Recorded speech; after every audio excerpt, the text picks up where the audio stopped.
देवेंद्र यादव इसलिए, ये जनप्रतिनिधि है किसी समाज का, किसी और अन्य कार्यक्रम में अगर कोई बुलाते क्या नहीं जा सकते हम लोग? क्या सरकार के प्रतिनिधि, क्या विधायक जनप्रतिनिधि होने के नाते नहीं जा सकते? जा सकते हैं। न वो मंच में चढ़े, न वो भाषण दिए, वो सिर्फ 10 मिनट वहां रुके। 10 मिनट रुकने के बाद अपने आगे तय कार्यक्रम अनुसार रायगढ़ चले गए। फिर कौन सा षड्यंत्र में वो शामिल थे? ये प्रूफ क्यों नहीं करते? लेकिन जानबूझकर बदले की भावना से बदलापुर की कार्रवाई सरकार कर रही है, इसका कांग्रेस पार्टी बर्दाश्त नहीं करेगी। आदरणीय साथियों, ये एफआईआर का कॉपी मैं दिखा रहा हूं। एफआईआर का कॉपी है, जहां सरकार ने ऐसी धारा लगाई है, 20-20 धारा लगाई है। उस धाराओं में कुछ धारा उल्लेख करना चाहता हूं मैं। 120 भी षड्यंत्र प्लानिंग। क्या देवेंद्र यादव ने प्लानिंग की? क्या देवेंद्र यादव ने जैत काम कटवाया अमर गुफा का? मैं पूछना चाहता हूं इस सरकार से। घटना तो वहां से शुरू हुई है, अमर गुफा से लेकर कलेक्ट्रेट जलना तक। क्या देवेंद्र यादव जी पूरे कार्यक्रम में शामिल थे? क्या अमर गुफा से लेकर कलेक्ट्रेट जलने तक का किस प्रकार का षड्यंत्र? समाज के बैठक में उपस्थित थे, ज्ञापन देने में उपस्थित थे, कार्यक्रम अरेंजमेंट करने में उपस्थित थे। आपने उस ठेकेदार को क्यों एक नोटिस नहीं दिया, क्यों नहीं पूछा? हम सरकार से पूछते हैं, इसका जवाब आना चाहिए आपके माध्यम से। आदरणीय साथियों, 120 भी ये प्लानिंग का धारा है। उस घटना को प्लानिंग, कौन सा प्लानिंग हमारे विधायक कांग्रेस का नेता देवेंद्र यादव ने किया? दूसरा धारा आप देखेंगे, 307 लगाए। 307 का धारा, 307 का प्रयास क्या देवेंद्र यादव ने किया? किस आधार पर 307 लगाए? जनता के सामने आना चाहिए इसको बात। 333 किसी व्यक्ति के घर घुसना। क्या देवेंद्र यादव कलेक्ट्रेट के अंदर घुसे? क्या देवेंद्र यादव किसी व्यक्तिगत के घर में घुसे? क्या इस धारा किस आधार पर लगा, हम सरकार से पूछना चाहते हैं। 332 लोक सेवक को उकसाने का धारा, और 435 हत्या का प्रयास। किनको हत्या का प्रयास किया गया? कलेक्टर या एसपी को, जो अपना कार्यालय छोड़कर भागते हैं। क्या देवेंद्र यादव उनका दरवाजा खोल के घुस गए के अंदर?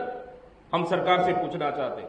धारा लगाया गया है कि ऐसे तत्व, ऐसे मतलब वो पेट्रोल बम या फिर ऐसे अन्य संसाधन ले जाने का धारा उनके ऊपर लगाया गया है।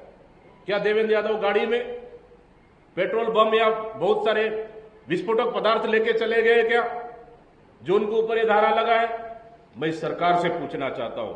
आदरणीय साथियों, इस तरह से लगभग 20 धारा के ऊपर हमारे विधायक देवेंद्र यादव के ऊपर कार्रवाई हुई है। निश्चित रूप से यह कार्रवाई उचित नहीं है। इस कार्रवाई का छत्तीसगढ़ प्रदेश कांग्रेस कमेटी विरोध करती है, और निश्चित रूप से सरकार को हम चेतावनी भी देते हैं।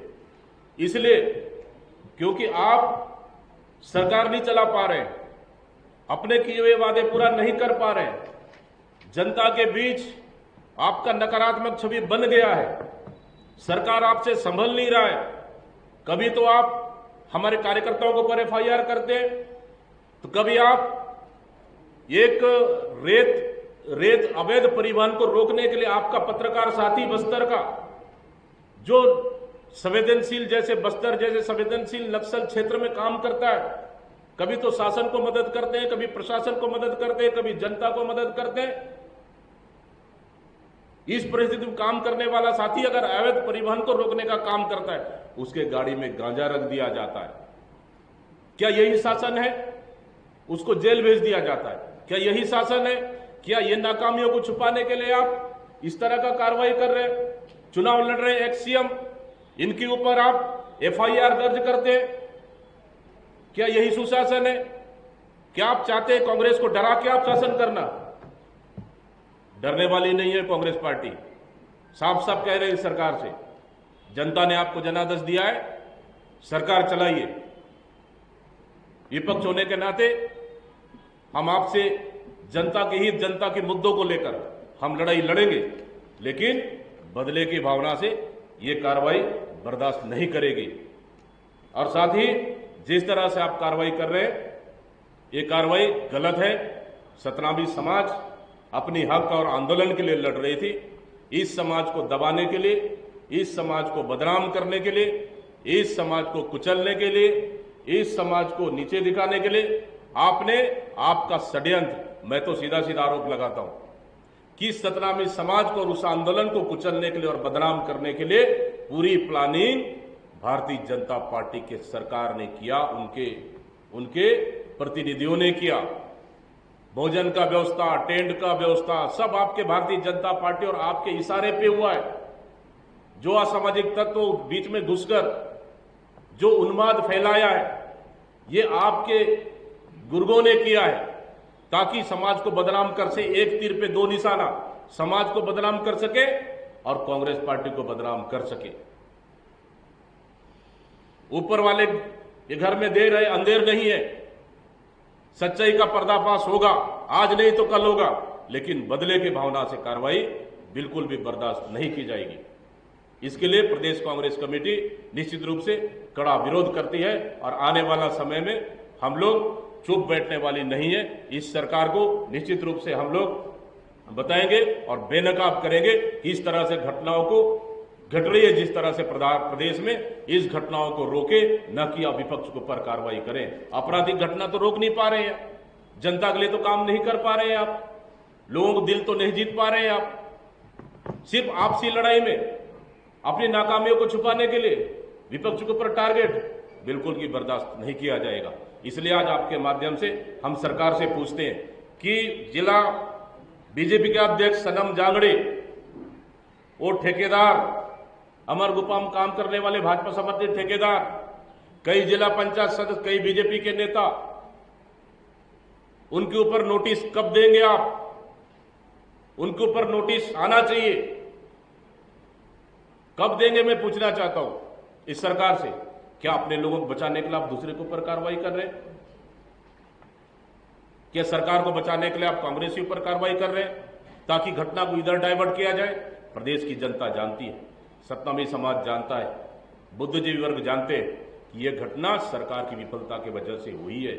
आदरणीय साथियों, निश्चित रूप से फिर मैं कह रहा हूं कि अगर आपके पास लिस्ट है, पुलिस प्रशासन के पास लिस्ट है कि भारतीय जनता पार्टी के नेताओं को, कितने लोगों को आप लोगों ने जांच के दायरे में रखे, कितने लोगों को आपने अरेस्ट करके जेल भेजे, कांग्रेस के कितने नेताओं का आपने पूछने के लिए बुलाया, कितने नेताओं को जेल भेजे, लिस्ट दे दीजिए, वीडियो फुटेज दीजिए।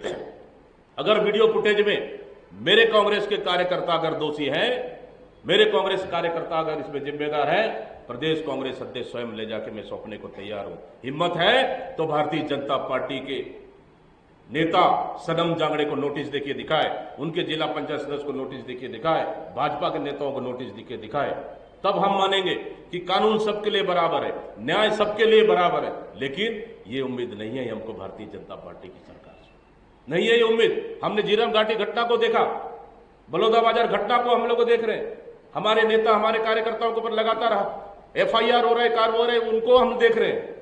लेकिन क्या आपके FIR और कार्रवाई से हम डरने वाले?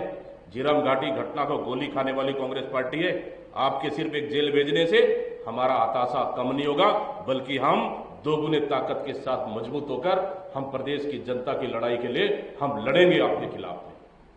ये मत सोचें कि कांग्रेस कमजोर हो जाएगी। एक नेता को जेल भेज दिए, भूपेश बघेल को जेल भेज दिए, चरणदास मान को जेल भेज दिए, दीपक बैज को जेल भेज दिए तो कांग्रेस लीडरशिप खत्म हो जाएगी? नहीं हो पाएगी। सरकार के खिलाफ हमारा लड़ाई रहेगा, संघर्ष जारी रहेगा। बिल्कुल ये घटना का हम विरोध करते हैं और प्रदेश कांग्रेस कमेटी निश्चित रूप से उन साथियों के साथ खड़ी है जो निर्दोष हैं और जबरन का सरकार जेल भेज रही है, उनके साथ हम कांग्रेस पार्टी बराबर खड़ी है और आगे की लड़ाई लड़ेगी। धन्यवाद। मुझे पता है आप लोग पूछेंगे कांग्रेस पार्टी क्या करने वाली है, आप लोग पूछेंगे कि मैं बता दूं पहले, मैं बता देता हूं पहले।